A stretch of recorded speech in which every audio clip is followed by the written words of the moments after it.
know, we've been talking about this first love thing, so I want to know, when did China become your first love? I became my first love when I realized and truly believed that Christ loved me first. I was able to understand that I had a twin at birth and she died. I had a greater appreciation for my life. I didn't always love myself. It took me a really long time. Now that I'm in my 30s, I really embraced who I am. But it took me probably to my late 20s till I really felt comfortable in my own skin. Find out who Latoya is. What is she called to do? Outside of being a wife, outside of being a mother, outside of being a full-time employee, outside of being a friend. If I don't find that out, again, I'm going to lose myself wrapped up in all of these other hats that I wear. I'm always, like my mother, tended to put other people ahead of me. People pleaser, not really asking myself to be a I had been taken advantage of in my sleep. Actually pulled out of my sleep down a flight of stairs to a room and kind of just laid there. It wasn't one defining moment, it was a collection of moments. And being that my mom at the time was an addict, my dad was an addict, I had to raise my sisters. So not only was I raising my sisters, but I was raising my own two kids. Always being the one who had to be responsible for everything, everybody, making sure my sisters got to school, making sure my kids got to the daycare, making sure I got to school. I never had the opportunity to care about Nisi. Different stages of being my my own first love. I think we go through it every time we deal with challenges. We try to get back to the point where we want to get to know ourselves better. I've been asking everybody that question today. Now it's my turn. So I want to say that I became my first love when I embraced being a single mom, a teenage mom. There was a time where when I first found out I was pregnant, everyone was so disappointed in me. Everyone had their own judgment. They had their thoughts of what road I was going to go down. And throughout that situation, I've been able to express myself through song. I am a singer, so my emotions come out on stage, and just been able to just heal through my singing. And so I just thank God for family and for friends who were there for me during that time. And I just want to thank God for just even that experience. That way I can speak to you, and that maybe I could be a help to you in your situation. If you can't talk to anyone, maybe you can find someone who you can talk to. It had been a long period of time. I was married 10 years. And when I really moved into that house and I had my own room and I had my two children there, and I mean, I'm missing my other two, but it was, I guess that's when I really realized I didn't have the self-love. I had lost my, even though I knew it was important and I love my kids, I love my kids more than I love myself. I must say it's a work in progress. I'm learning to love myself, learning to put myself first,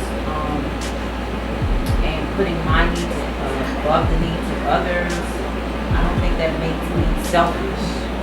More learning to be more self-controlled.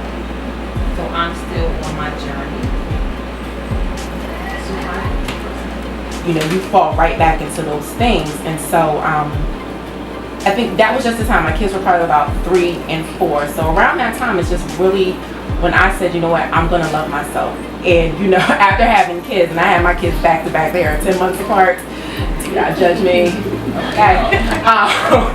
They're 10 months apart. And so it's like, I didn't look the way I looked at 25. I didn't look the way I looked at 28 on my wedding day. And it was just like, man, again, you can get caught up in that and lose yourself just even in that, especially us, again, as women. And so I just began to say, you know what? I got a revelation a few years back of truly how much God loved me. And once I knew how much God loved me and what he thought about me and what he said about me, I'm like, man, how can I not love myself if the Almighty God loves me the way that he does? So I realized once I had kids, got married, I couldn't love them if I didn't love myself first. So I knew that, I had to love me so I can show that love to somebody else. So I absolutely want my kids to grow up secure with who they are, feel comfortable in their own skin. So I knew that I had to love me first before I could ever pass it on to somebody else. So I appreciate the life that I live, and I love the life that I live.